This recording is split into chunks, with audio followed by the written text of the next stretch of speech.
Nossa aula agora é de matemática. Hoje eu vou falar sobre esse rapaz. Ele é o Howard Gardner. Vamos conhecer um pouquinho da sua história, sua biografia. Howard Gardner nasceu em Scranton, no estado norte-americano da Pensilvânia, em 1943, numa família de judeus alemã, refugiados do nazismo.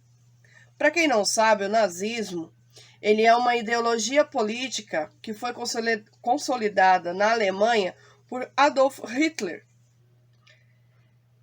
Dentre outras coisas, onde ele defendia, a supremacia da raça branca e o antissemitismo, que era o ódio aos judeus. Por isso, muitos desses judeus acabaram se refugiando em outras cidades. Ingressou na Universidade de Harvard em 1961 para estudar História e Direito, mas acabou se aproximando do psicanalista Erik Erikson, nascido em 1902 e falecido em 1994, e redirecionou a carreira acadêmica para o campus combinado de Psicologia e Educação. Na pós-graduação, ele pesquisou o desenvolvimento dos sistemas simbólicos pela inteligência humana, sob orientação do célebre educador Jerome Bruner. Nessa época, Gardner entregou-se a Harvard Project Zero, destinado inicialmente às pesquisas sobre educação artística. Em 1971, tornou-se co-diretor do projeto, cargo que mantém até hoje. Foi lá que desenvolveu as pesquisas sobre as inteligências múltiplas. Hoje, leciona neurologia na Escola de Medicina da Universidade de Boston e é professor de cognição e pedagogia e de psicologia em Harvard. Nos últimos anos, vem pesquisando e escrevendo sobre criadores e líderes exemplares. Tema de livros como Mentes Extraordinárias.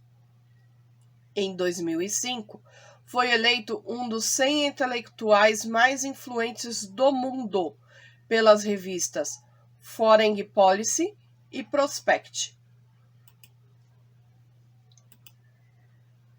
Vamos falar sobre a inteligência corporal sinestésica. O que ela tem a ver com a nossa matemática? Lembrem que tudo que eu já comentei com vocês, que tudo que aprendemos dentro da matemática, ela tem um campo muito amplo, Muitas vezes não faz o sentido. A matemática ela não é apenas o pegar o papel e executar uma conta. A matemática ela faz parte do nosso cotidiano e muitas vezes a gente nem percebe. Vamos ver essa inteligência agora aqui, segundo Gardner.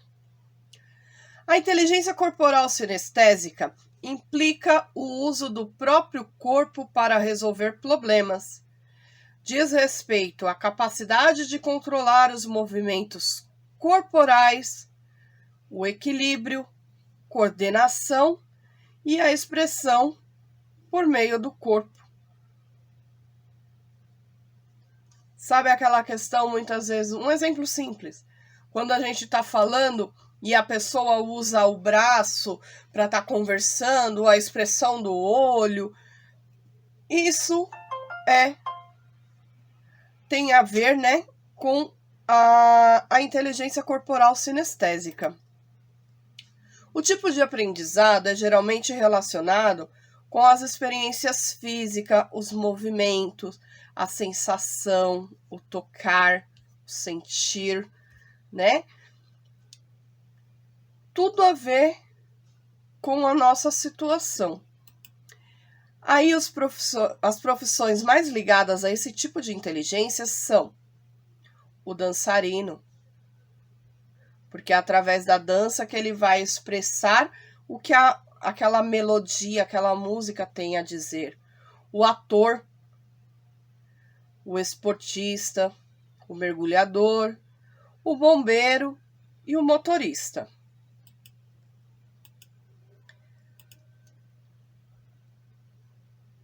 Desafio. Ai, ai, ai, o que será que vem por aí?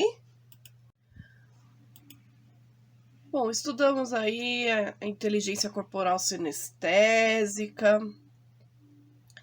todo esse embasamento. E agora eu tenho um desafio para você, aluno. Então preste atenção no desafio. Até a mamãe e o papai podem participar desse momento, hein?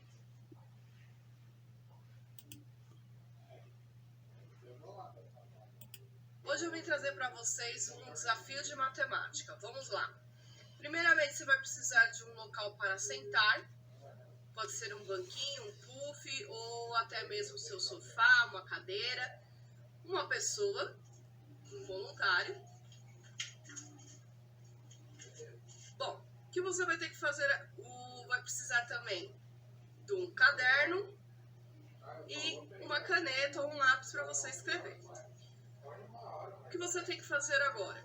Com a sua perna esquerda esticada, você vai girá-la em sentido relógio.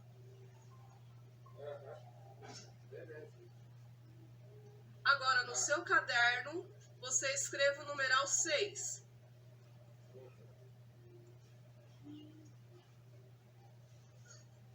Viu que o comando não conseguiu ser feito? Daqui a pouco eu falo por quê.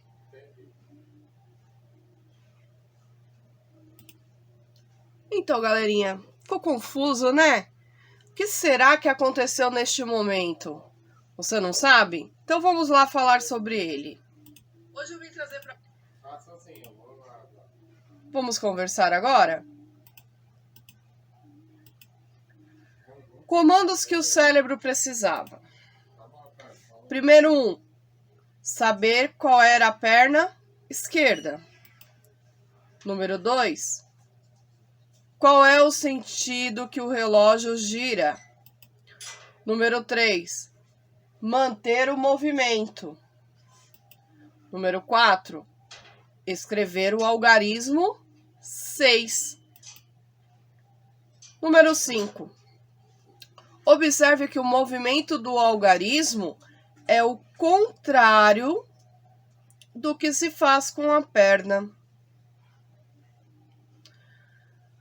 Todos esses comandos fazem parte da mesma função cerebral. Por isso que vocês podem reparar lá quando faz o movimento da perna em sentido relógio, na hora que você vai fazer o movimento da escrita, o seu corpo automaticamente faz o mesmo movimento. Então, o nosso cérebro, ele precisa ser treinado diariamente, ele precisa ser capacitado para exercer aquela determinada função. Não devemos esquecer de como fazer, porque tudo aquilo que você deixa de fazer, o seu cérebro estaciona, ele para.